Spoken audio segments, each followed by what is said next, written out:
Welcome, everybody. I hope you're doing well. Today, we're joined with none other than the legends themselves, Phil and Jason from All That Remains. How you guys doing today?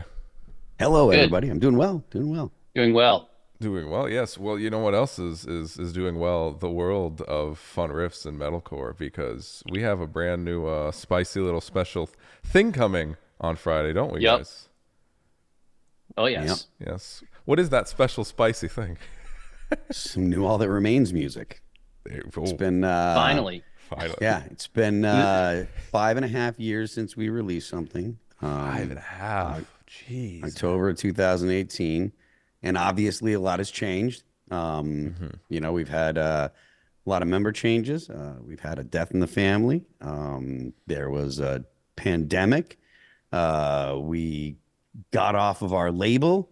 Mike had a kid. Oh my God! Congrats to Mike. I didn't know that. Yep. Yeah, so a whole bunch of things have gone on. Jason moved. Yes, I did. He released his own record. Jay, Now are he's you? moving around the house. Now he's moving around. Yeah. the house. Sorry. It's okay. Can you guys? Yeah. I was perfect timing. I don't know if you guys could hear that or not. It's all good. No, no I couldn't worries, hear man. anything. No You couldn't worries. hear But it's anything? fine. It's No. fine. Yeah. Oh, okay. Dude, I mean, 5.5 years. That's insane. Jason, yeah. If you don't mind tilting your video again. God. Oh, dang it. They started So- drilling and sawing like, oh yeah, this way. There we go. Perfect. There Perfect. we go. It's all good. It's all good. Yeah. 5.5 years since Yeah. Victims. My God, dude, that is. Yeah. Does it feel like You know? like Yeah. that? It feels almost. Does it feel like 5.5 years? It feels like you guys were touring on that, or not touring, but like that you released that like not that long ago. That's crazy. I think COVID made everything weird. Right. Yeah. You know, like everyone kind of like vibes like, you know, it's almost as if there was a time compression because everything was kind of the same for a whole year. Like everybody kind of just stayed home. And for the most part, most people were kind of like Yeah. just doing the home thing for at least a year. Some people for longer, but, you know, most people, it was about a year where you were like, everything, you know, people were afraid to touch things. It was just, I think it was such a shock to everyone's system that it messed with the way people perceive time, because Yeah. I do feel like it's been like, it does feel like it's been like shorter, but at the same time, it does feel like a long time since we've done anything like this. And now the conditions are really, really different too. Like we're releasing it ourselves.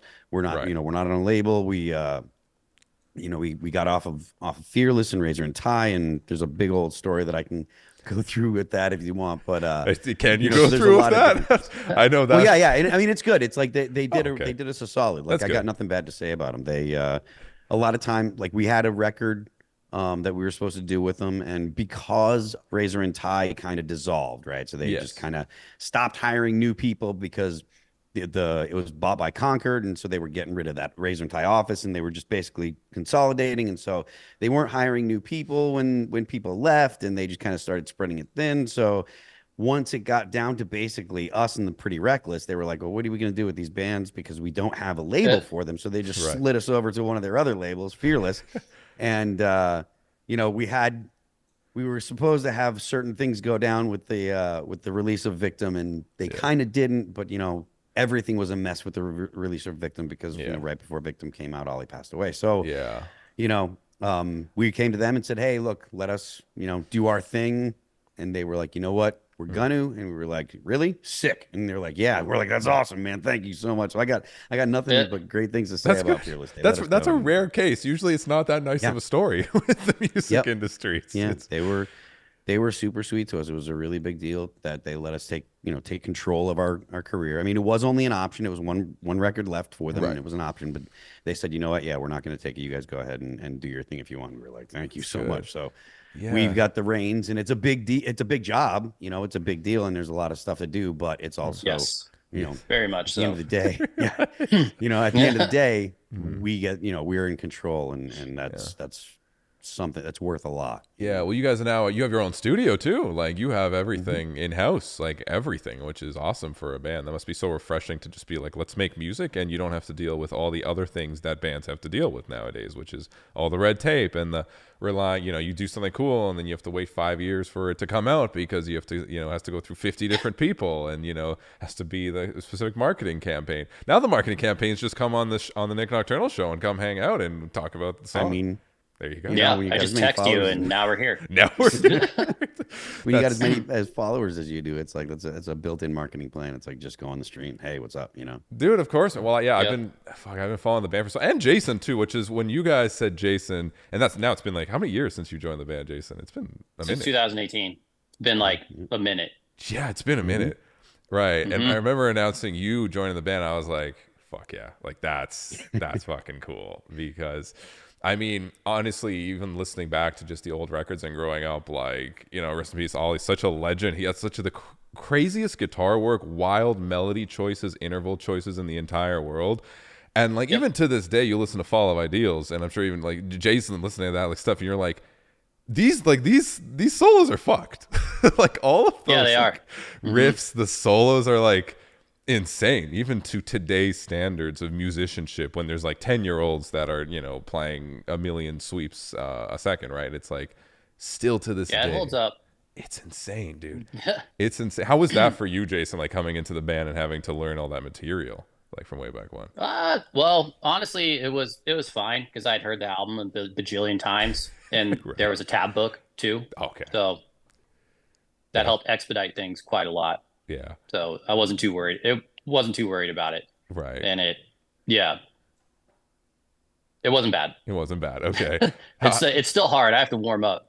Phil, like, how was for it for sure, how was it for but- you, man? And how was it for the rest of the dudes kind of having Jason come in like kind of the new young blood, which is like, I mean, Jason shreds like fucking crazy. Like how was that new, like you guys coming in together and kind of moving forward in this, again, whatever direction you're going in now, which I'm excited to check the new single, but like how is that dynamic for all of you guys having Jason join the band? So like when he first was gonna play for us and do the tour, first he was gonna fill in and just do the tour, and so that was just like a relief. I was like, thank God, because Right. it was like his ability is like he can do the stuff, so it's a huge weight off your shoulders. It's like, all right, at least I know someone that is gonna be able to hit a home run, is going to be here taking care of the stuff. So that was a huge relief. Then when it came to like writing together, I mean, it was super easy because like, he's got good ideas and he writes cool things. So Good ideas. Those are and cool important. things. yeah, That's the way. so I was like, he'd write stuff and then I'd hear it and I'd be like, I like that. Let me write some stuff over it. And then I did. Right. So and it came out cool. We all like it. If I can't ask, how much stuff has been written over at this point in terms of maybe song quantities? Oh, we got a whole record. Yeah. Okay. Yeah. It's 10 songs. 10 songs. Okay. Okay. 10 songs. They're all done. They're all done too. Almost done. Yeah. Yeah. Well, but it's being mixed right now. I'd I'd say like the entire process is like 98% there. 98%. Yeah, the Yeah. songs are all written and stuff. It's just a matter of like finishing the assembly and stuff. Yeah. So I know you guys have been teasing kind of the vibe and all that, and even Jason's been kind of mentioning like kind of where your direction is. Like for you guys, how can you describe? I mean, the single coming out on Friday, but also like the record as a whole. Like where did you guys go with this musically as a band that has been just chilling on music for like 6 years and figuring it out and going through a lot of shit. Like what's the direction you guys are going with musically now? Jason. I'll let you go first. Oh, All right. Okay. So I think it sounds like all that remains. Jason's a very knowledgeable player, and so like he can write stuff that like he knows the kind of stuff that we did, and he knows the kind of stuff that we do. So he writes his interpretation of like what all that remains should sound like, and Yep. it's like that's the kind of stuff that we want. We want stuff that sounds a little on the melodic side. I know that it's going to be probably more on the technical side because that's Jason's style, which is fine. We like that kind of stuff too. Like it's not like And we've shied Anthony. away from that stuff. What? And Anthony. Well, yeah, Anthony, absolutely. Anthony Are Barone, you guys he how's Mike dealing with Jason giving him riffs that he has to deal with? He's that? putting up with it. He's he's got his Yeah. if he's not changing diapers, he's practicing guitar. So Yeah. I've been sending him tabs. Okay. He's doing a good job. Yeah. Yeah, He's doing a good job. I can his imagine kid's almost out of diapers. It's almost out of diapers, yeah. So Like you have someone like Jason join the band who's who's like musically wild and talented, and I know also like it's Jason, you focus more on just like making a banger than like technicality, but you're also such a cool technical player. So I can just imagine coming in and writing all these riffs, and then just the first time sending it to Mike and being like, "So, bro, this is the new song, man." The first song was like that for sure. The one that's coming out on Friday is kind of one of the more intense ones for sure. yeah. What was It's Mike? still sick. Like it sounds like All That Remains. Like Right. It sounds like All That Remains is fuck. But There's it's like like literally there's a sweep and like now granted Mike doesn't have to play this part, but there's actually a sweep in the riff. Like just in the riff, there's a sweep in it. the very It's end sick. of I it. love it. Yeah. But it's like, at the very end of the riff, there's this massive sweep. Of course, there is. It's sick. There's there moments where Mike's just like, "I'm not doing it. Like I don't care. Like that's not. I'm not doing that one." He says that, but then he does it. Mike's one of the most negative, positive people like of all time. The ultimate You just like- sourpuss. Yeah, he's very New England. Put it that way. He's very New England, man. That's so funny. I love Mike. He's so fun and like chill. So, and he's a really good guitar player too. But that must be just such a fun dynamic of just being shown like the craziest shit and being like, all right, now this is, I'm gonna have to play this every night on some tour eventually and fucking get used to this. Get Jesus. to Yeah, it. there's a couple songs that he wrote almost all of on this one, and then I produced the guitar parts essentially and like put a little spiced them up a teeny bit, and those ones in my opinion sound by far like the most like OG All That Remains stuff. OG, all that remains. Let's go, man. Mhm. That's exciting because all that remains, and something I loved about the band too is like you guys have done so much different stuff over so many. How old is the band now? Since 2000. We've been around 25 years now. Fuck. Yeah. Yeah, because it 99. was 1999 when I actually started writing stuff for All That Remains, and then so 25 years, and this is going to be our 10th release. Fuck, man. I was 8 in 1999. How old were you, Nick, in 1999? I was 3, bro. I was 3. Really? Yeah, bro. Holy shit. I'm 27. Oh, damn. Yeah. Yeah, I'm This is a 32 right man's now. beard. Yeah. This is a man's beard. Yeah. But I was listening to when I was like 7, 8 years old. Like I found first Regret Not because it was an acoustic okay. track. Weirdly, and it was instrumental, right? And when you're first getting into metal and stuff, you're like, okay, like Darkened. the not rah rah rah in your face, right? When you're like 7. Yeah. I was like, this is beautiful. And then from that, you got YouTube, recommended like, 2 weeks. I'm like, oh shit, okay, like this is cool. And then you get suggested like This Calling and like everything for Follow Ideals and the rest of like Overcome, and you're like, all right, Dragging you in. it Yeah. it does. 2 weeks for you guys must have been like the big crazy Opus moment because that was the first track I think I remember it being like that pure pitch scream that you guys did throughout the whole song, where it's like still brutal and heavy, but it's very melodic, and I guess you can get away with it being that melodic for radio if that was the case with that. Yeah, so that was the first time that we did anything like that, and I was nervous as shit. But like, so it came out, and the thing about that song is, or with radio at least, there is like payola, like pay to play and stuff like that. Yeah. And so like, it's really hard to get into good positions like organically. But what 2 weeks did is it didn't like top out or anything like that, but it stayed on the charts forever because Nice. people kept calling and saying, hey, who's this band, blah blah blah. So it didn't get to like number 1. I'm not even sure where it topped out. I think that it made top 10. That's sick. Didn't make top 5, but because our first top 5 wasn't until the Waiting one. But 2 weeks stayed in the top 10 forever and ever and ever and ever and ever because people just kept calling and calling and calling.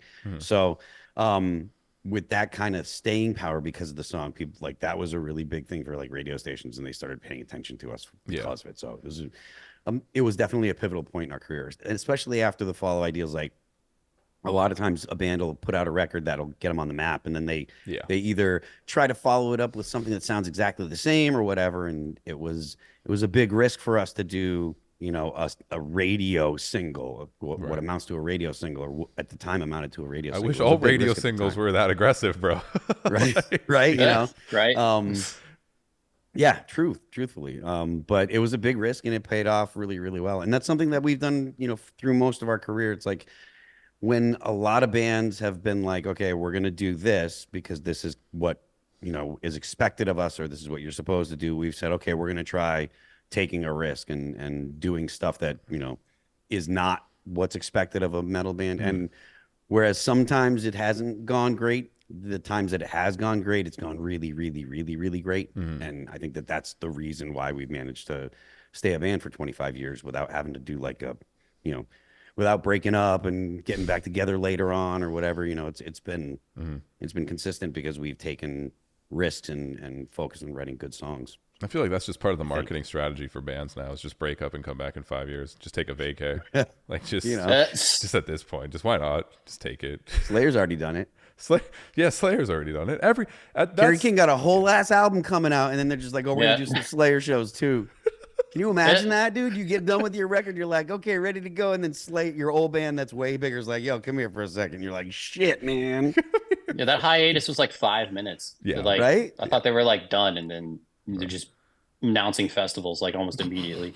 They got So weird. They got bored of chilling, man. They got bored of chilling. Well, yeah, you guys have been going on for so long, and then evolving, and especially leaning more after like there's like the radio rock side, and then still you guys always have like the aggressive tracks on even like the later records.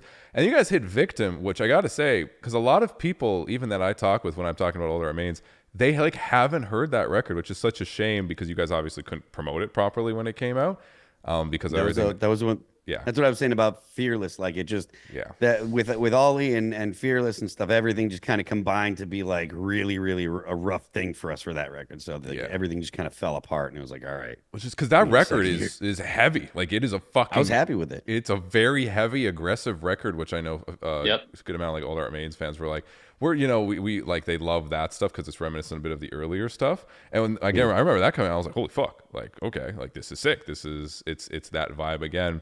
But I feel like a lot of, even now when I'll check out Older Remains and I'll throw that, I'm like, did you guys even hear this record? And like a lot of people just haven't even heard Victim, which is so unfortunate because it is such a banger. And of Ollie's last work, I'm assuming as well. Do you guys, for the new stuff, have any of leftover like Ollie stuff that you guys check, or demos and whatnot that you guys were like thinking about repurposing or messing around with?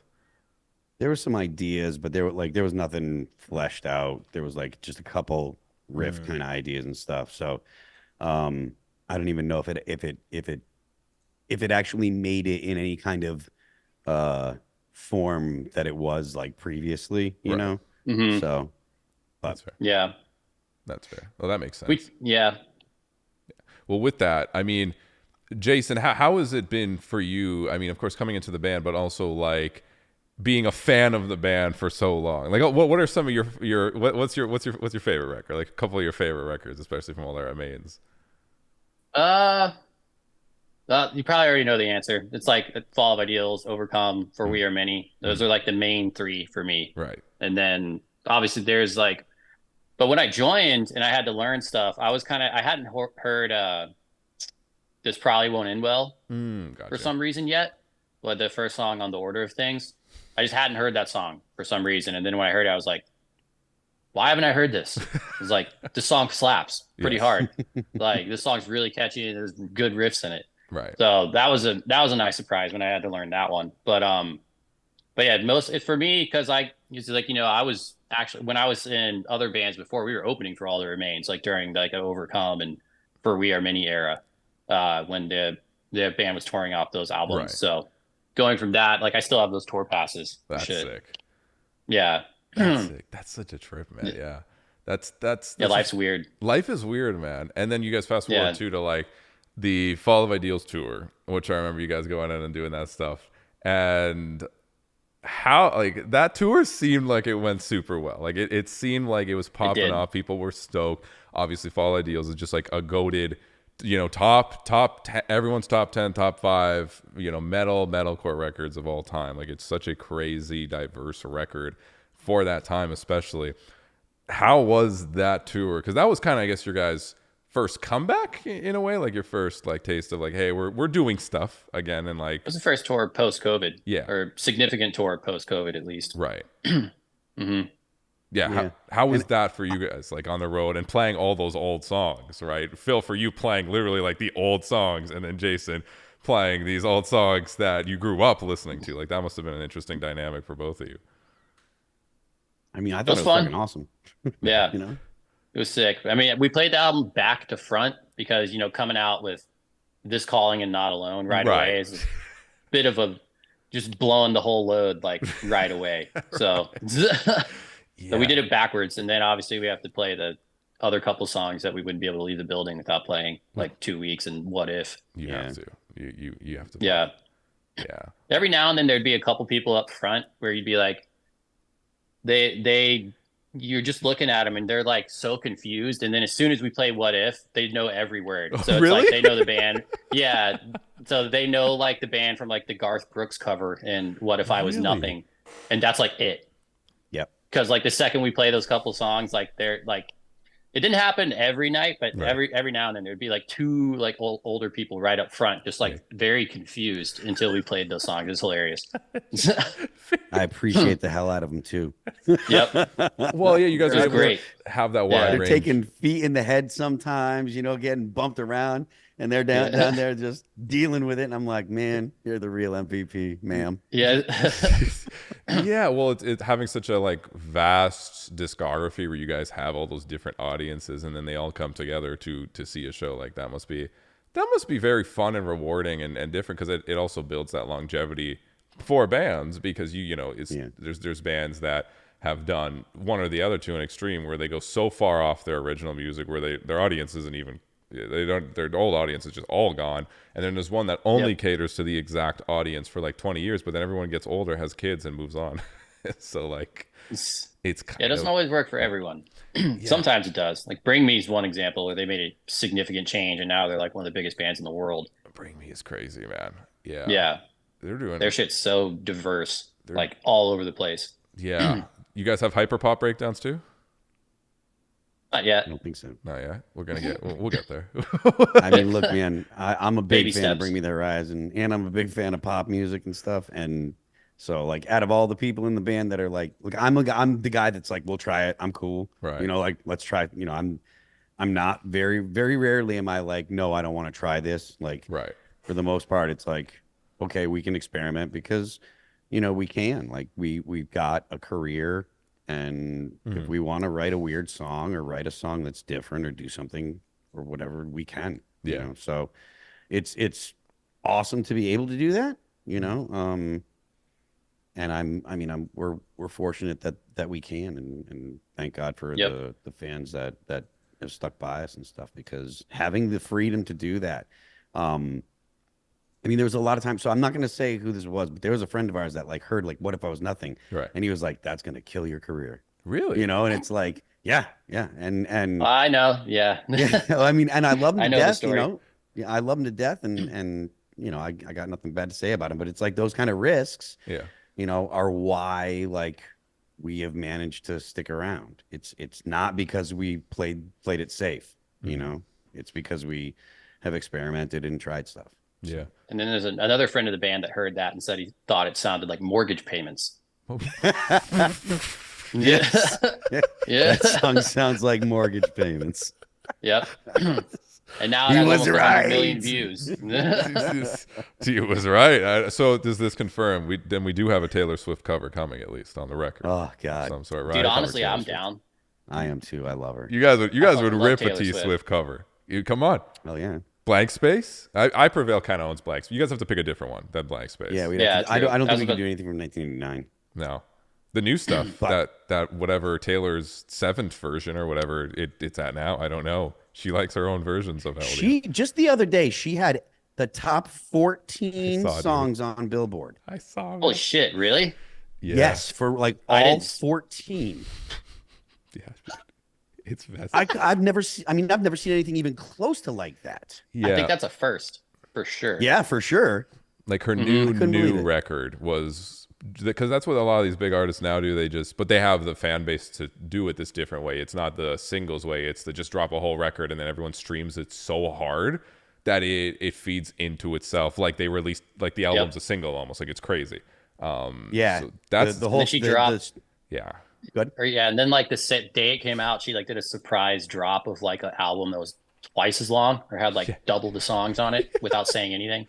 Just like the day it was released, like, hey, here's all this as well. Taylor's extra version. Yeah.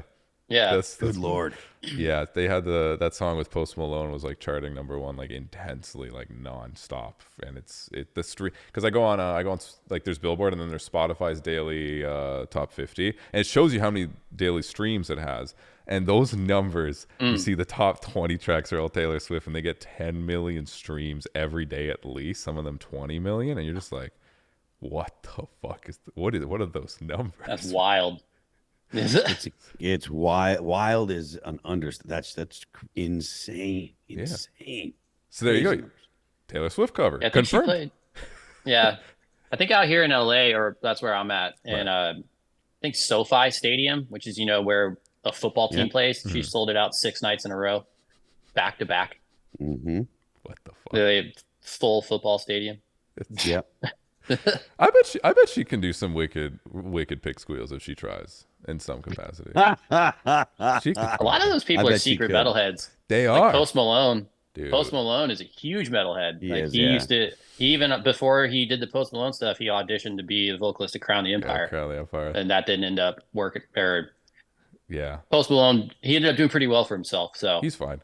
He's fine. yeah, It's okay. he's fine. He's chilling. But that's so sick though that he's like into stuff like that. a lot. I Dude, think even that's so super sick. I remember with Knock Loose. You guys know Knock Loose? Like they did a Coachella, and they had like Billie Eilish and a bunch of those pop artist celebrities like watching them, going like, "What is this chaos of just heavy?" Yeah. Dun dun dun. Yeah, they're not an easy listen. It's like really, really, really heavy. It's very heavy. Yeah. It's Yeah. pure pissed. There's no melody. I mean that in a good way, like not an easy listen in a good way. Like it's like crazy heavy. Yeah, that's not like the Show Your Grandma song, like that's not. Yeah. that's not the vibe. But yeah, with what you guys got going on, okay, I have to. So you guys got an album ready? Do we have any details about? Well, the no, album? almost ready, but yes. Oh, sorry. Okay, it's getting mixed. Any other Yes. details you guys want to share on here regarding the album? Do you have a timeline? Do you have a tentative timeline for what people? Being formed. It's being formed. Okay. Yeah. Yeah. I think we're talking about the record coming out like sometime on the Megadeth tour that we're doing. That's Which sick. we should talk Yep. about that. Yo, We're going out with congrats Megadeth on and that, Mudvayne. by the way. Yes. Megadeth That's and so Yes. sick. Megadeth and I Mudvayne. mean- What is that's Yeah. not a lineup I would have expected. How did that happen? Well, I mean, An they email. were doing they were doing the tour and they called us, and so Yeah. like I'm just like, man, thank you so much. Like Yep. we submitted and they were like, yo, you guys are what we're looking for. And we're like, thank you. We will be an asset to the team. We promise. Like Yeah. this is huge for us.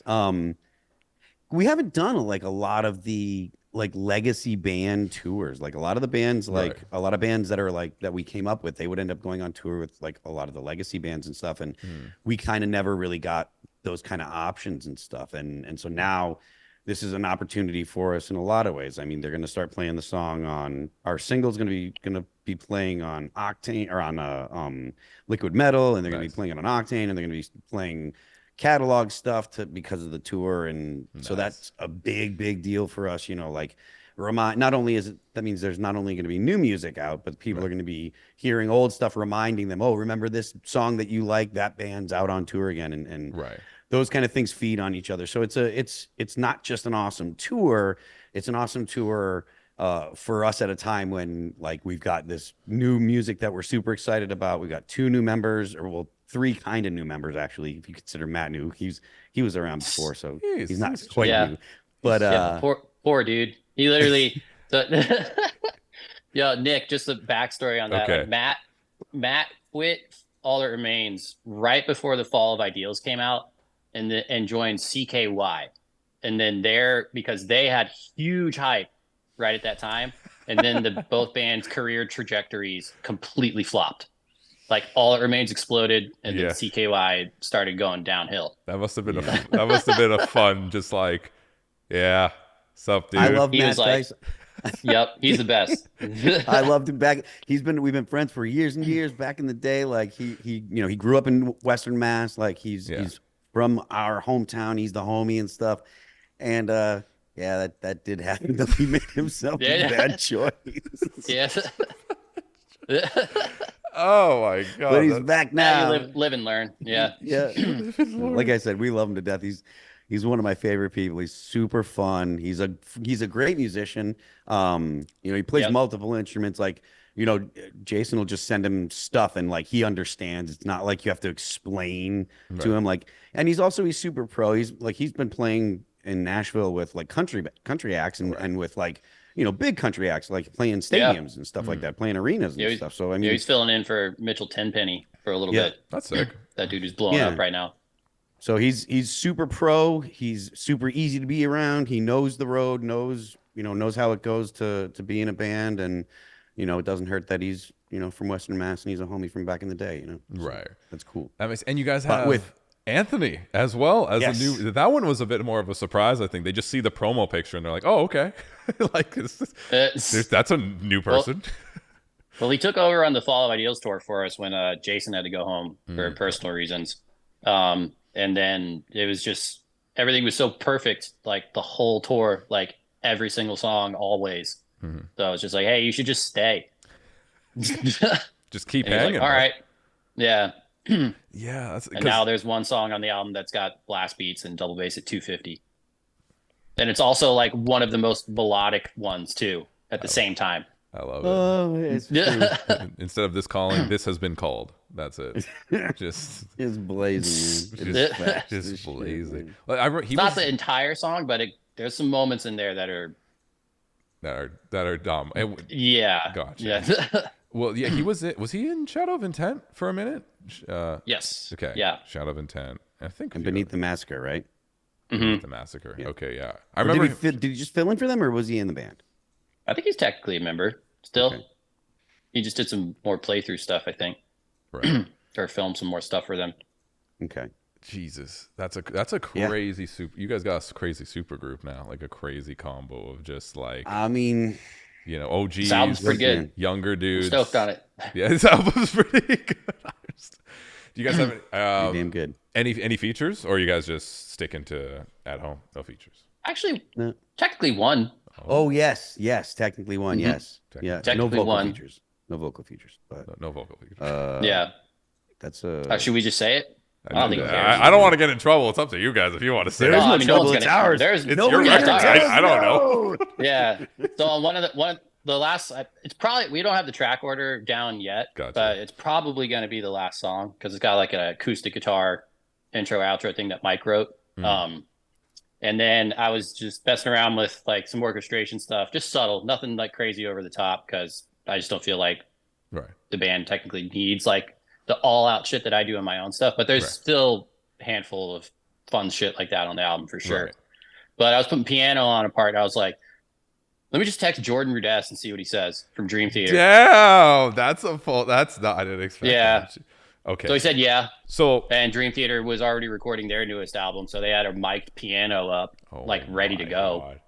So the song's 11 minutes long, and it's in 6/4 and 5/8 time at the same time, right? It's almost 6 minutes long. Oh my god, guys! It's 2024. That's an EP now, dude. That's the longest song that we've released since like 2004. Not kidding.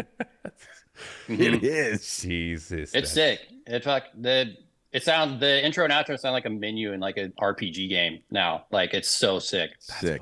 Like how were you guys? Like very open with, because nowadays like production and everything is so different, and music is so production focused, obviously, with a lot of things. Like, did you guys just say fuck it, no rules? Like, if there's weird, cool samples that we can just throw in, like let's go in it, as long as we still at the end are like, this is all that remains. Like, did you guys feel free to just let it free with like, let's say synths, electronics, all that, or is it like how a little bit? A little bit, okay. Yeah, it's not overkill by any means. I wanted to like keep that balance. For sure, with everything I was writing for the record. Yeah, because I know there is one part there is one part that has like one of the songs like the super ignorantly low tuned part with like a whammy thing in there. What's that? The what? You know, I like the whammy pedals when you do like the dissonant thing and it goes. Oh, got you. Yes. I thought you Yeah, meant your and whammy then it's bar. like- I'm like, what did you do to your whammy bar, And man? it's like a double drop C, I think. Dude, yeah. So I'll have to use a pitch block on the Axe Effects or something to play it live. That's what I throw down with. I just use a drop C guitar because 2000 metalcore is goated, and then I just use my DT, and you just press the button, and you're like, now it's modern metal. That's the difference. Yep. It's fun. Yep. Man. I think this is the first album with drop tuning on it too. I think there's two songs with drop C. Yeah. Oh my God, you guys went to drop. You guys did it. Only two songs. Only the rest are all still C sharp standard. Mike Martin's getting a 7-string too. Oh shit. Oh yeah. Oh shit. We're in 7-string territory now. He has been so resistant to getting 7 strings and stuff, and he called up PRS, and they're making him a nice custom 7-string PRS. He's going to have a PRS or a 7-string to go on tour with now. Praise whatever God you want to praise. Yeah. Perfect timing when you can just pitch shift everything too. That's the best part. Yeah. Nowadays pitch shift is it not? It sounds weird live, at least unless it's like I can hear it at least. There's like artifacts and a little bit of latency in there. So that's usually what he would do because the Victim's all B standard, I believe. Yeah.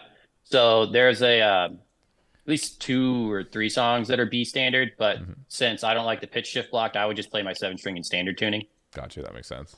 So so there's a few songs that are in that tuning. Yeah, and I'm not sure what his plan is, which ones he intends to use them for, but I know that he specifically, I was giving him shit a couple months ago, and he specifically was like, "Oh yeah, they're making me one." He's like, "It's going to take forever because guitars take forever, but they're making him a 7-string. That's a nice one." So yeah, there's a couple parts on one of those songs that's definitely easier to play on an actual 7-string instead of trying to cram your fingers up all the way on like 24th fret and play like a harmonized solo.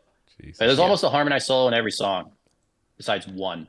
So Jason, that was one of my favorites. On a level of 1 to tendonitis and me needing to quit guitar, how reasonable it is for me to go and pick up my guitar, pretend I'm a guitarist, and try to cover one of these songs? I think it's reasonable in my opinion. It's easier than my shit, that's for sure. Yeah. Like my solo stuff, 100%. I was writing. Like I said earlier. I put an All the Remains hat on when I wrote all this stuff. Yeah, he didn't. We were cognizant of we didn't and he was as well. Like we don't want it to sound like Phil Labonte singing on Jason Richardson's solo project. Right, that makes sense. And Jason came in and he was writing to write All That Remains songs in mind, and it's really nice to have someone that knows their craft so well, where they can say, okay, this stuff is actually for this, and it's not like this is just the stuff that I came up with, so this is what we got. You know what I mean? Right. I got you. Mm-hmm. Jesus. Yep. Well, that's sick. That was one of my favorite parts about All That Remains. As a fan touring back in the day, I'd be every time there's like a dual guitar lead, I'd be like, oh shit, this is so sick. Dude, dual guitar. And I feel like past couple albums that kind of wasn't happening quite as much, but so on this one, it's like I think there's literally only one song that doesn't have that. Make Mike Martin earn his pay. Oh God, Mike has to do those with you. He's getting better at guitar, man. It's sick. He was already dope. He was already good. Now he's just getting even better. It's just like, yeah, bro, like here you go. Like I'm sure he's grinding. He's like, oh, okay, there's no choice. I know he's doing it. It's going fine. Yeah. I know for a fact he is. I'll get messages sometimes where we'll talk about it. He's like, oh yeah, kid's going to sleep, so I can go ahead and run downstairs and play guitar for an hour. So that's amazing. He's like, get him in when he can. Jesus. How about you? For you, Phil? How's the vocal life going? Because your pipes have always been wild, man. Like screaming, singing, the whole ordeal. Yeah, I went to the doctor. So after I did that I filled in for 5 Finger Death Punch last fall, and after that show, I noticed I was getting a weird pinch in my throat. So went to the doctor, and the doctor looked at my throat, and he's like, "All right, so," and I've had this. I have edema, which I've had for years and years and years. It comes from probably wasn't helped by my smoking back in the day when I used to smoke cigarettes, but it comes from acid reflux and stuff. So he just upped my daily dose of acid reflux medicine. I have to take it twice a day now. And I got this cool thing for exercising for vocals and stuff. I got this one and I got another one. I thought you just straight up got a bong. Okay, no, that's different. I was like, all no, right. no, I don't need. That wouldn't be as effective. No. I wouldn't use a bong. I would vape if I were to do stuff like that because bongs are. I don't smoke cigarettes anymore either. That I quit that in 2000. That was 2019. I haven't drank since 2018. It's good for you, man. I'm all on the straight and narrow and boring now. Straight and narrow. Yeah. I mean, well, that's good. A lot of vocalists now too. I know are taking extra care of their voice, and also like vocals have gotten to a place nowadays with the scene that is like wild. Like there's people doing noises that are just inhumane, and of course, like guitar always evolves, but like vocals, I feel like has had the biggest evolution of like, oh, okay, like that person actually sounds like a zombie. Like I don't know how they did that shit, but like, yeah. Mm-hmm. Dudes have really taken a lot of the techniques that people do today are really, really reliant on like on the shape of your tongue inside your mouth. Like you make your mouth as kind of cavernous as you can.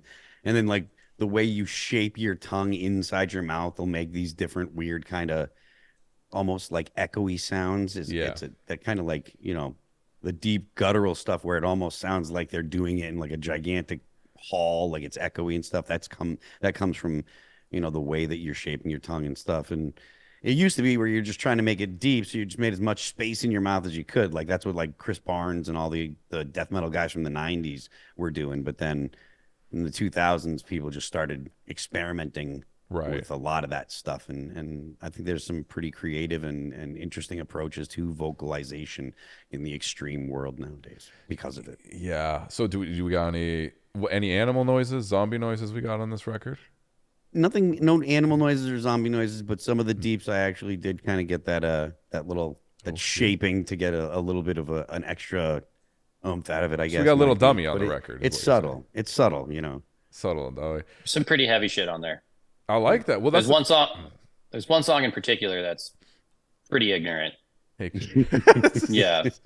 Yeah. Well, I remember even when Victim came out, you guys did Fuck Love. And I think that shocked a lot of people. And I'm sure that was maybe even the point of releasing that as like the first song, right? Is like just, it was so fucking heavy and just, dun, dun, dun, and you're like, yeah, okay. And I'd even say that this one might be a heavier. Oh, shit. Right? Would you agree, Phil? It might be. Pretty Fuck heavy. Love is it's a little more aggressive in the like tempo wise. It's a little more thrashy, so it's a little bit faster. Whereas this one honestly makes me think of like No Knock. Gotcha. But kind of heavier. No Knock's a little more groovy than this one. This one's a little more sludgy, but I think they live kind of in the same place. Yeah. Jesus. It's quite heavy. Well, I'm excited for people to hear that one. Doesn't have any singing in that one, so people will get their fill for that one. Oh, no pun intended. Unintended. No, that's awesome. Because something I love about especially All That Rains All the Year is it's just like you guys do it all. You know, I love the melody infused with the aggressive moments and the big, huge choruses, and then obviously the solos that make you quit guitar, and then, which I'm sure that's just more of that now, if anything, and the heavy, you know, moments. And I like that you guys just always have had that blend, which is also why I think the 2000s were such a special era of heavy music and people figuring it out, where it wasn't like, okay, we're a band that just does this or this. It was like, let's just be a huge metal rock band where we can have huge soaring choruses with like a simple structure, but then these crazy aggressive verses, crazy, you know, bridge moments, breakdowns, whatever it might be. And yeah, solos, when that still existed back then, solos are cool. Doesn't happen as much anymore. There's a lot on this one.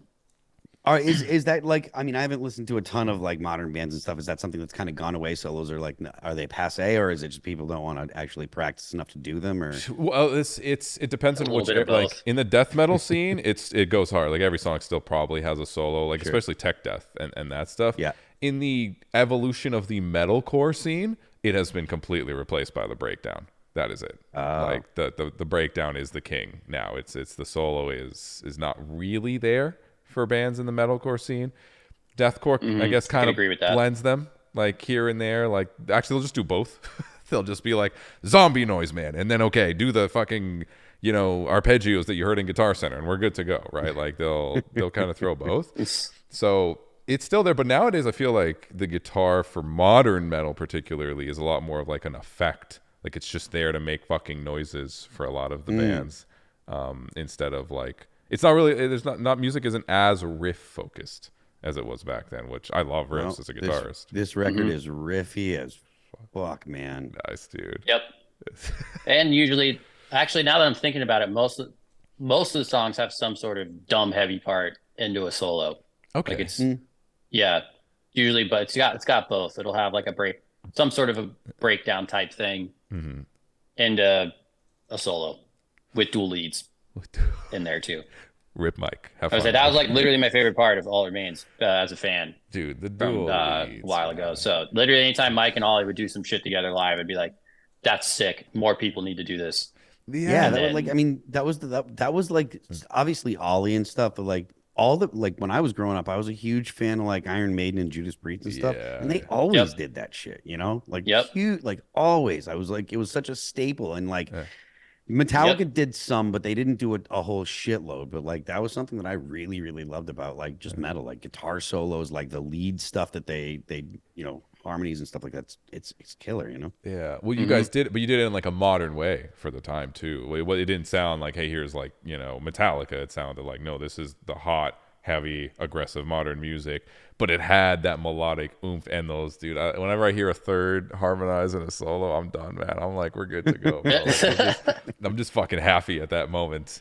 It is. Yeah. It's so fun to hit. So I'm glad. One of the things one of the things I like that Ollie did is it wouldn't always be a third the entire time. Like sometimes shit would be counterparts where it's like Not Alone, for example, like that really it's like a lead riff. If you know what I'm talking about. Yeah. Like both guitar parts are playing like completely separate shit, but it just works together.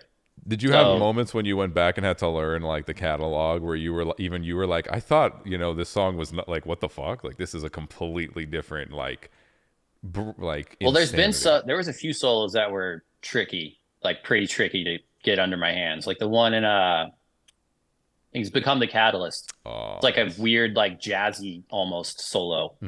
It's like it's kind of hard to explain. I know exactly what he was thinking after I learned it. It's like he's like doing like this descending thing within the scale chromatically, right? But while still saying in key. But every time it goes back up the scale a little bit, it stays a little flat and doesn't go quite all the way back up. It's weird to try and explain, but that one was weird to get under my hands. And then there was one solo that I don't think he transcribed it in the book, and it was driving me absolutely insane. No. Yeah, it was driving me insane because I would be playing along with it exactly like the official book said. And there's no way he transcribed that one. Someone else did that one. And I found the one note that was off, and I like scribbled it in correctly. And then the rest of the solo lined up correctly. What solo is it? Before the Damned. Oh, that one's Overcome. Fucked too. Yeah. And it's fast as fuck too. So it's like he's going fast as shit. Like the fucking thing it's fast as fuck. And so sounds hard. It's not easy. Well, something about those solos and almost too is like even theoretically that the solo does barely make sense. Like if you're a mega nerd like Ollie was and myself when it comes to music theory, you can kind of like understand as it's going by. But when you just hear it, it kind of just sounds like almost like a run-on sentence, but it makes sense at the same time. I was about to say, because even when you I would go back and learn some of those solos, like even just doing covers, because I grew up with that stuff. And I would, when you're learning that stuff, it's tricky because when you're playing it slow, it just sounds like notes because you're just playing it. But like when you play most stuff, like you still like kind of hear the end product. Somehow with those solos, they were so perfectly crafted that you had to play it at the proper speed, the proper feel, and then it was the solo. It's so weird. Like it's so hard to get the feel for it when you're just kind of getting the notes to start off with and going slow and like learning it. It's like you go all in and you're like, and you have those moments of like getting it at the full speed, very sloppily, of course, as I learned it every time. And then you're like, oh my God, that sounds so fucking cool. And you get so hyped. But like it's something so wild about how Ollie would solo, especially those records that, like, myself as a guitarist, like that dude was one of the biggest inspirations when it came to guitar back in the day. I was like, Jesus, man, like this is, no one is, I don't know how his homie's brain is thinking, but no one is thinking like this when it came to guitar at that moment. It wasn't just guitar. Yeah. Really? He was a nerd. He was a weird, he approached everything in a way that always surprised me. Like we'd be hanging out and whatever, and like we'd be talking or whatever, people would be talking, and he would say something, and we'd be like, "What are you talking about?" And then he'd say, "Well, this person said this person said this, and then this person said this," and it's like, okay, yeah, that does make sense. No one else like followed the conversation like that, but it does make sense. It was like just the way that he understood things and the way that like he interacted. Like there were a lot of times where he would pick up different cues than someone else, and so you're like, what are you talking about? And then like he'd have to be like, oh, well, this, and then once he explains, you're like, okay, yeah, I get it. I'm surprised that that's what you thought, but I get why you thought that. It makes sense, you know. Right. That's amazing, man. Well, guys, I've had you long enough. I have one more thing. If you can describe the new material in one sentence for everyone watching, and I'm sure it's diverse and has a lot of different songs, how would you guys describe the new record, and as well as the new song coming out Friday, which will be tomorrow when people see this? It's all that remains. I love it. Yep.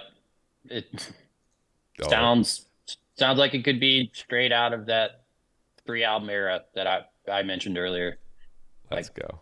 Just modernized, though. Just modernized. It's like pulling from all that same like nostalgic feel, but it like in a modern way. It doesn't sound dated. It doesn't sound dated. It sounds like it fits in the era when it comes out. Right. But it also sounds like all that remains. So yeah, I think people are going to be in for a nice surprise. Hell yeah! I'm gonna check it out. I'm excited to check that out for sure. And I'll see what's up with it. Oh, and I always have to ask this now because I had Clown from Slipknot on the show and we talked about Minecraft for an hour and a half. Do you guys throw block? I have to ask it every time now. I do not. Feel this? I do not. You don't throw block? I'm almost 100 hours deep in that Final Fantasy VII Rebirth though. Oh shit! Right now, yeah. The game won't fucking end. I want it to end so I can get it off my head, like just out of my head, and it just won't end. It just keeps going. I just opened up Fallout 4 for a replay because of the Fallout TV show, so I just started that. So I'm in for a lot of Fallout if I have time for video games. You know what? Yeah. Well, throwing block literally doesn't end, so that's. I know. At least you're not stuck. Well, yeah. There's no plot in Minecraft, right? That's one of those ones where you just build shit. I've honestly never played it. That's it. You just fucking. I can't not like that needs to be on t-shirt. Trees, right? Like it was so random too. When I was talking to a homie, he just like, yeah, me and the homies would throw block, and I'm like, he just like that is what was just said, and I love it. And now I have to ask every person that comes on the show if they throw block. So we figured that out. Throw blocks. Throw blocks, yes. Everybody. Jason and Phil from All That Remains, show the homies the love. Check out the brand new track coming out Friday as well. Stay tuned for their album. See them on tour with Megadeth, Mudvayne. That's fucking insane, by the way. Congratulations. And, come hang out. Are you guys coming into Orlando? I'm not in Canada anymore. I'm in Orlando. Yeah. Yes, I remember that. Probably is. Yeah, okay. I think it is. Then yeah, I'll come by. I'll say what's up. I'll bring Mickey Mouse with me, brother. Eh? Awesome. Yeah. Fuck yeah, guys. All right. Thank you, everybody. Have a good one. Guys, thank you so much for hanging. And I'm stoked to hear the track. Guys. Let's go. Have a good one, guys. Yep. See ya. See ya.